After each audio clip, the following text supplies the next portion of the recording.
That morning, the Okonkwo family house in Lekki was full of people, full of noise, and full of something heavier than noise. Two brides were getting ready under the same roof, but heaven and earth could not have been treated more differently. In the wide sitting room on the good sofa sat Cynthia Okonkwo, the younger daughter. She sat the way a queen sits when she knows the throne belongs to her. Her wedding gown had been flown in. The lace alone cost more than some families see in a year, and three women knelt around her like servants in a palace, fixing her veil, dusting her cheeks, lifting her hem so it would not touch the floor. Cynthia, you are too beautiful. God has remembered this family today. See, finishing C class, the Martins family is lucky to be marrying from here. Stop it, Auntie. You will make me proud. And on the other side of that same room, near the corridor where the breeze did not reach, sat the elder daughter, Amarachi Okonkwo, the first child of Chief Charles Okonkwo. In any normal home, she would have been the celebrated one, the one with the big gown and the louder praise. But this was not a normal home, and Amarachi had stopped expecting normal things a long time ago. She wore a plain dress, not torn, not dirty, but plain, the kind of dress that tells everybody in the room, this one is here, but this one does not matter. No aunt knelt to fix her veil, no woman dusted her cheek. They walked past her to reach Cynthia as if she were a piece of furniture left behind by accident. Amarachi did not cry. She had cried all her crying in the years before this one. She simply folded her hands on her lap and waited. The way you wait for rain, you cannot stop. Footsteps came down the stairs. Heavy, deliberate footsteps. Chief Charles Okonkwo entered in a flowing white agbada, gold on his wrist, gold on his neck, and he went first, of course, to Cynthia. He held her chin. He looked at her like a man admiring a trophy he had won fairly. My daughter, today you make me a happy man. Then he turned, and his face changed the way the sky changes when a cloud crosses the sun. He looked at Amarachi, and there was no softness left in it. You, come here. Remember the family you came from. Whatever happens today, do not embarrass us.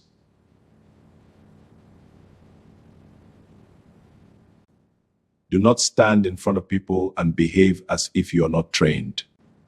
Yes, Daddy.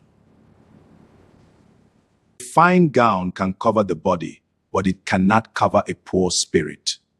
You understand me?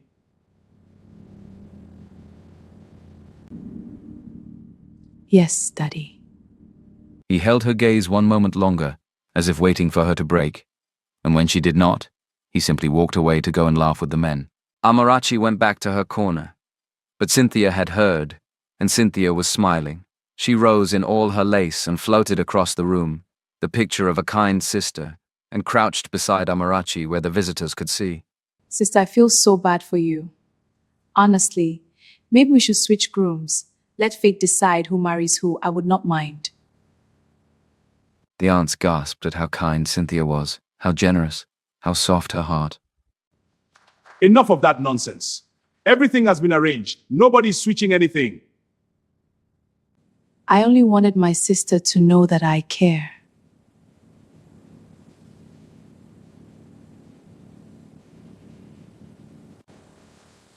Enjoy your wedding, sister. I hear your husband is coming to carry you. I cannot wait to see what he is coming with. She rose, perfect again, and went back to her throne. Amarachi said nothing, but her hands, folded on her lap, pressed together a little tighter. Outside, a sound rose that turned every head in the compound. Engines. Not one car, but many. A convoy. They came through the gate like a parade, black SUVs polished until the sky reflected in them. A long, cream-colored car in the middle with ribbons across the bonnet. Men in dark glasses stepping out to open doors. The whole compound rushed to the windows, and the aunts screamed with joy. He's here! He's here! Cynthia, your husband is here! Victor Martins stepped out of the cream car like a man stepping onto a stage he had paid for. Designer suit, gold watch catching the sun, the easy confidence of a man who had never in his life been told no. He buttoned his jacket, smiled at the crowd, and let them adore him. "Victor?" Cynthia squealed, forgetting her royal calm and running to the door. There she is, the most beautiful woman in Lagos. You came with all this. For me. I would have brought the whole city if they would let me. Nothing is too much for you. The aunts wept. The uncles shook Victor's hand and bowed slightly without realizing they were bowing. Chief Charles embraced him like a son, like the son he had always wished his daughters could bring home. This is a man. This is what it means to marry well. And in her corner, Amarachi watched her sister be loved out loud and felt the old quiet ache that she had learned to live with. Then Cynthia, in the middle of all the joy, did a cruel thing dressed as a curious thing. She caught Victor's arm. Wait, she said, laughing. Before we go to the church, let us wait small. I want to see Amarachi's own groom arrive. I want us all to see who is coming to carry my dear sister. Cynthia, Victor chuckled. You are wicked. I am not wicked. I am only curious. Sister deserves a welcome tour.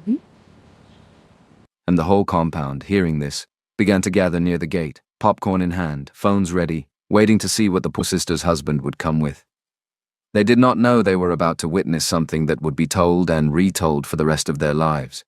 They did not know that the man on his way was carrying, behind his quiet face, a secret big enough to bury every one of them in shame. But that is running ahead of the story. Let us see him arrive. At first, the crowd by the gate heard nothing. No engine, no horn. They looked left and right along the street, expecting at least a small car, maybe an old taxi, something with a roof and 4 tires. Then somebody pointed. What is that? Down the road, walking on his own 2 legs under the Lagos sun, came a young man in a clean but ordinary shirt. He was not riding in anything. He was pushing something in front of him. And as he came closer, the laughter started small, then grew, then exploded, until the whole compound was holding their stomachs. He was pushing a wheelbarrow, the kind they use to carry sand and blocks at a building site. He had wiped it clean, and he had even tied a small ribbon to the front of it, a little white ribbon, as if a ribbon could turn a wheelbarrow into a wedding car. But a wheelbarrow is a wheelbarrow, and the crowd knew exactly what they were looking at. A wheelbarrow! An uncle screamed, slapping another man's back. He came with a wheelbarrow! At least a bicycle have some respect. But this one, chai! This is the first time in my life I am seeing this kind of thing. What kind of family allows their son to come and carry a bride in a wheelbarrow? The young man did not run. He did not lower his head. He pushed his wheelbarrow up to the gate, set it down gently, straightened his back, and looked across the laughing crowd until his eyes found one person. Amarachi. Amarachi, I have come for you. His name was Kelechi. And as he stood there in the middle of all that mockery, his eyes did a strange thing. They did not jump around the crowd. They did not even look at the cars. They stayed on Amarachi's face, watching her quietly, as if her face was the only thing in that compound that mattered to him, as if he were waiting to see something that no one else could see. Cynthia could not believe her luck. She lifted her phone, pointed it straight at the wheelbarrow, and began to record, laughing into the camera. People of the world, come and see you. My sister's husband has arrived.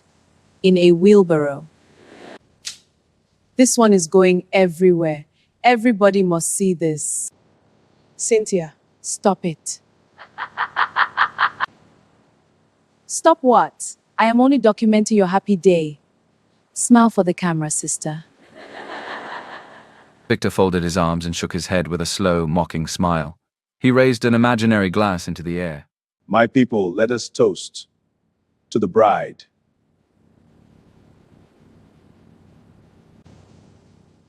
And to her transport.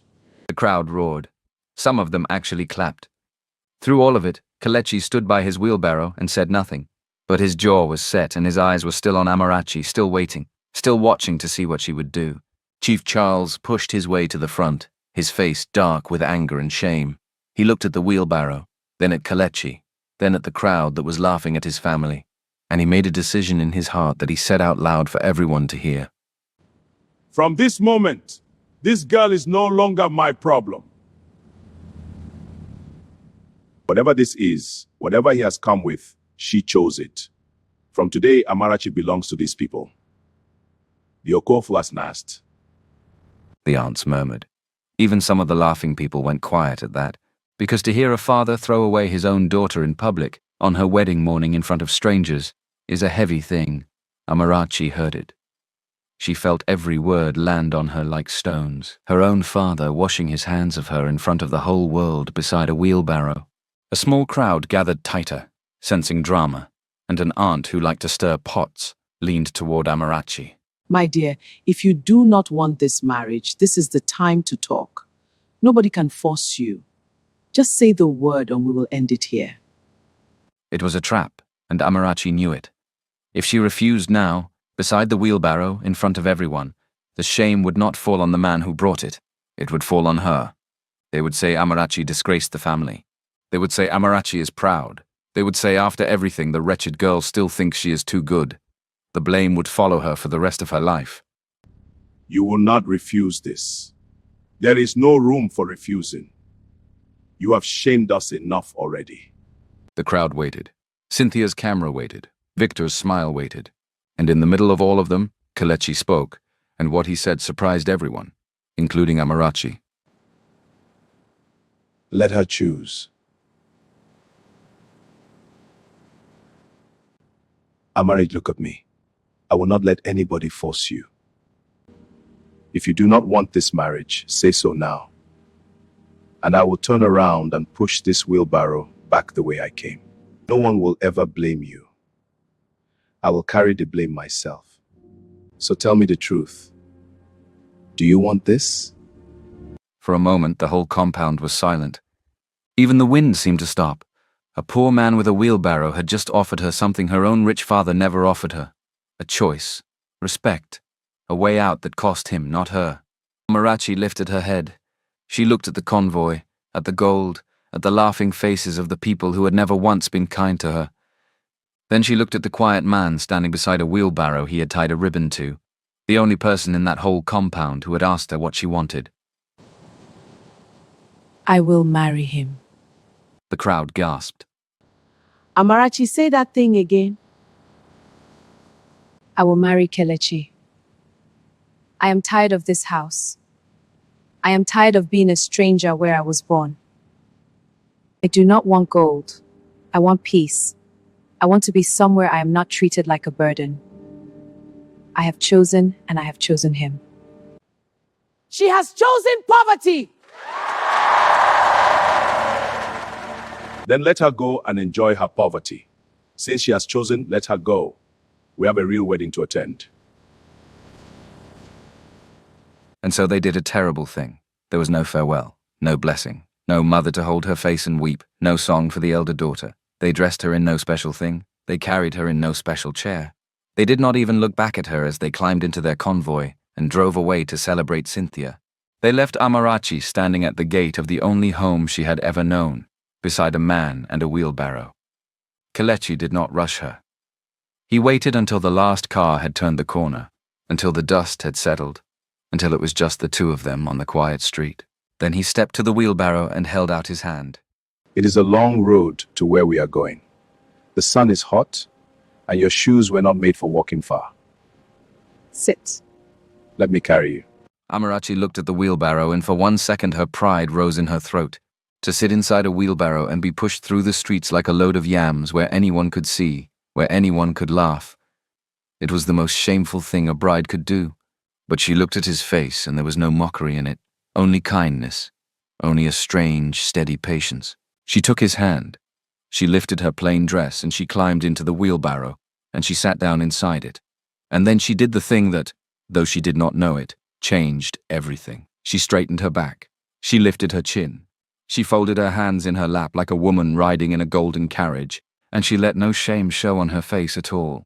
Kelechi looked at her sitting there with her head high, and something moved behind his eyes, something deep and quiet and full. He gripped the handles. Hold on well. The road is not smooth.